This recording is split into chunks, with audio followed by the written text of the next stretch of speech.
Après avoir analysé à chaud en vidéo le tirage au sort relatif à la zone Afrique des qualifications à la prochaine Coupe du Monde, une Coupe du Monde qui aura lieu aux États-Unis, au Canada ainsi qu'au Mexique en 2026, et après avoir fait une mini-série dans laquelle j'analyse chacun des groupes, une vidéo pour un groupe, sous la forme suivante: la présentation des équipes du groupe, leur histoire en Coupe du Monde, leur histoire en Coupe d'Afrique des Nations, l'état de forme de ces équipes sur les 12-13 derniers mois, ainsi que les équipes qui ont un stade homologué. Il est temps, je pense, de faire un truc un peu moins travaillé, un truc un peu plus chill, dans lequel on va voir quels sont les pires groupes et quels sont les meilleurs groupes, en se plaçant forcément du point de vue de l'équipe qui est chapeau 1, et aussi je vous dirai en tant qu'Égyptien, est-ce que j'aurais aimé avoir ce groupe là ou pas. Et je tiens à préciser une chose, c'est que je n'ai peur d'absolument aucune équipe et je prends absolument toutes les équipes qui à prendre, sauf que bien entendu si je peux avoir un parcours plus simple, je ne dis pas non. Si je peux m'éviter par exemple de jouer la RDC en plein mois de mars pendant le Ramadan à 15 h chez eux, c'est forcément une chose que j'aimerais éviter pour faciliter mon parcours.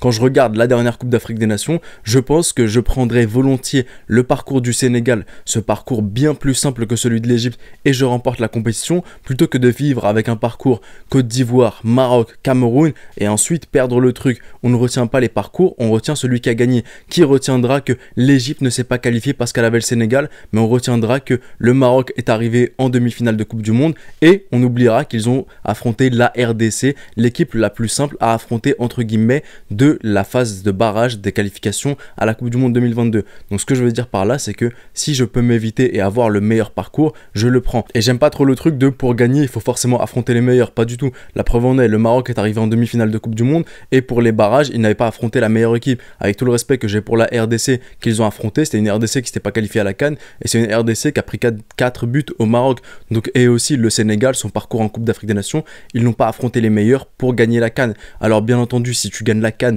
en ayant un parcours en plus de cela XXL, magnifique, c'est beau, mais on retient pas le parcours, et c'est pour ça que je disais que j'aimerais éviter certaines équipes, parce que l'histoire nous montre que parfois il y a des parcours qui sont beaucoup plus simples et qui sont moins semés d'embûches et moins traîtres, et honnêtement éviter le Burkina Faso et par exemple prendre la Guinée équatoriale, je ne dis absolument pas non, et je trouve que ça aurait été beaucoup plus simple et beaucoup moins éprouvant mentalement et physiquement pour l'Égypte. Enfin bon, c'était censé être un petit truc et je pense que j'ai pris 2 minutes à parler de ça. Avant de commencer la vidéo, n'hésitez surtout pas à vous abonner si ce n'est pas encore fait. Vous êtes environ 75% à regarder les vidéos sans être abonné, donc faites-le, ça m'aide énormément, d'autant plus qu'il y a plus d'un mois maintenant je sors une vidéo par jour, et ceci jusqu'à la fin du mois d'août. Donc n'hésitez pas à vous abonner pour me donner de la force, m'encourager, et c'est parti pour les pires groupes et meilleurs groupes. Et commençons avec le groupe A, un groupe A composé de l'Égypte, du Burkina Faso, de la Guinée-Bissau, de la Sierra Leone, de l'Éthiopie ainsi que de Djibouti.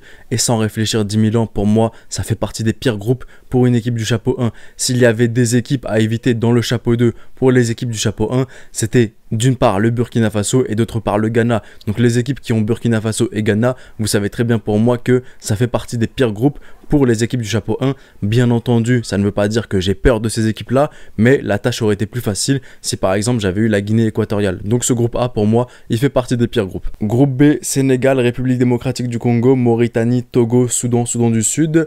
Si l'Égypte était dans ce groupe là, il y a 2 options qui s'offrent à moi pour le placer meilleur au pire groupe. Ce serait le calendrier et quand est-ce que je jouerai la RDC. Si je joue la RDC en plein mois de mars chez eux au Stade des Martyrs pendant le mois du Ramadan à 15 h, comme parfois le TP Mazembe a pu le faire en Coupe de la Confédération de la CAF, en faisant jouer Pyramids en plein mois du Ramadan à 15 h, là ce serait chaud et je pourrais le mettre parmi les pires groupes. Sinon, dans le cas contraire où j'affronterais la RDC au mois de juin chez eux, là ça me dérangerait pas trop et je pourrais même le mettre parmi les meilleurs groupes, parce que dans ce groupe là, tout ce qui reste pour moi n'est pas si compliqué et totalement, je ne vois pas un chemin semé d'embûches. Groupe C, Nigeria, Afrique du Sud, Bénin, Zimbabwe, Rwanda, Lesotho. Et parce que l'Afrique du Sud est dans ce groupe-là, je le mets parmi les pires groupes. Parce qu'historiquement, l'Afrique du Sud a un ascendant sur l'Égypte. Ils ont plus de victoires lorsqu'il y a confrontation directe sur l'Égypte, et c'est vrai que ça c'est l'histoire. C'est vrai que même historiquement le Maroc a l'ascendant des victoires sur l'Égypte, mais que sur les dernières années l'Égypte a battu le Maroc, que ce soit en quart de finale de CAN 2007 ou en quart de finale de CAN 2021, et que l'histoire peut changer à tout moment et que c'était peut-être le moment de la changer. Mais mine de rien, l'Afrique du Sud revient en force et ça aurait été aussi une équipe que j'aurais aimé éviter et je placerai ce groupe-là, même si j'enlève l'Égypte, le côté Égypte, pour le Nigeria, pour l'équipe du chapeau 1, ça fait quand même partie des pires groupes. Groupe D, Cameroun, Cap-Vert, Angola, Libye, Eswatini, Maurice, et ce groupe-là, je le classe parmi les meilleurs groupes. C'est vrai que le Cap-Vert, faudra s'en méfier beaucoup, c'est vrai que l'Angola revient un peu en force et faudra s'en méfier, mais pour l'équipe du chapeau 1, je pense que le Cameroun préfère ce groupe-là, par exemple, à un groupe où il y a le Burkina Faso, et je pense que les Camerounais sont satisfaits de ce groupe-là, et en tant qu'Égyptien, si j'avais eu ce groupe-là, j'aurais été très satisfait. Donc pour sa meilleur groupe, et c'est là peut-être que je me rends compte que mon analyse est biaisée parce que je compare toujours tout au fait qu'on a le Burkina Faso dans notre groupe, qu'il y a d'autres équipes qui sont redoutables, mais forcément à côté du Burkina Faso, c'est beaucoup moins redoutable selon moi, et peut-être que l'analyse est biaisée, mais bon, c'est pas grave, c'est pas la fin du monde non plus. Groupe E, Maroc, Zambie, Congo, Tanzanie, Niger, Érythrée, je le classe parmi les meilleurs groupes qu'une équipe du chapeau 1 aurait pu avoir. C'est vrai que la Zambie revient en force, mais quand je regarde le reste du groupe, je ne vois pas une équipe traître, une équipe piège qui pourrait être fourbe et poser problème. Et si je me donne à 200% contre la Zambie et ensuite à 80% environ contre toutes les autres équipes, c'est un groupe qui est pour moi largement prenable. Groupe F, Côte d'Ivoire, Gabon, Kenya, Gambie, Burundi, Seychelles, je le classe parmi les meilleurs groupes qu'une équipe du chapeau 1 aurait pu avoir. Si ce n'est l'équipe du chapeau 4, la Gambie, qui monte en puissance, pour moi le groupe est largement prenable. Il y a des équipes comme le Kenya qui n'ont pas joué de qualification à la prochaine Coupe d'Afrique des Nations parce qu'ils ont été disqualifiés. Des équipes comme les Seychelles malheureusement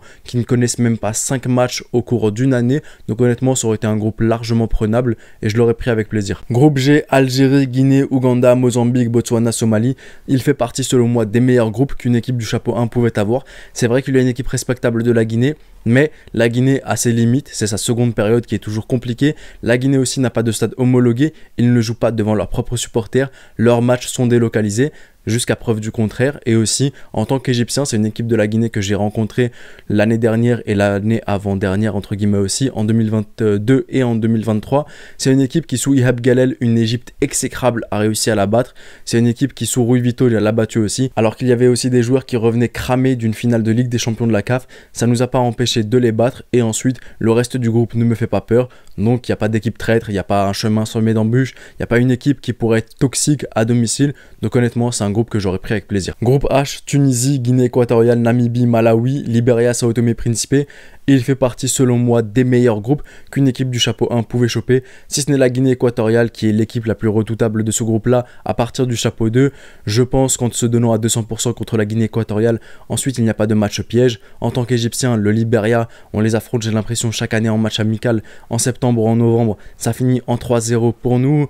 Ensuite il y a le Malawi, on les a affrontés 2-0 chez nous, 4-0 chez eux. Sao Tomé et Principe, malheureusement ils ont quand même pris 10-0 par le Nigeria, donc honnêtement je l'aurais pris avec grand plaisir ce groupe. Et enfin le dernier groupe, le groupe I, composé du Mali, du Ghana, de Madagascar, de la Centrafrique, des Comores ainsi que du Tchad, et il fait incontestablement partie des pires groupes selon moi. Je l'avais dit de toute façon, les groupes composés du Burkina Faso et du Ghana pour les équipes du chapeau 1 sont pour moi les pires groupes et les groupes qu'il fallait absolument éviter, et malheureusement c'est tombé sur l'Égypte, mais on va le prendre, et comme je vous l'ai dit en début de vidéo, ce n'est pas de la peur, j'aurais juste voulu avoir un parcours beaucoup plus simple. Et ensuite pour le reste de ce groupe I, dès lors qu'il y a le Ghana, pour moi ça ne m'intéresse même pas de regarder le reste, et je pense même qu'il y a un truc qui me fait assez rire, c'est que le Mali avait plus peur de choper peut-être le Ghana que le Ghana n'avait peur de choper le Mali. Dites-moi s'il y a des frères maliens ou ghanéens dans les commentaires si cela est vrai. Et on arrive donc à la fin de cette vidéo meilleur groupe vs pire groupe du tirage au sort zone Afrique des qualifications à la prochaine Coupe du Monde. Bien entendu ce n'était que mon avis à moi et ça ne regarde que moi. Vous avez le droit de ne pas être d'accord. Si vous estimez par exemple que le groupe Égypte-Burkina Faso fait partie des meilleurs groupes, vous avez le droit de penser cela. Si vous estimez que le groupe Tunisie-Guinée équatoriale fait partie des pires groupes, faites-le moi savoir dans l'espace commentaire, cependant en argumentant quand même et en me disant pourquoi est-ce que vous estimez que ça fait partie des meilleurs ou bien des pires groupes. Je me ferai un plaisir de tous vous lire. C'était le petit Pharaon, prenez soin de vous et de vos proches et je vous dis... Arrivederci.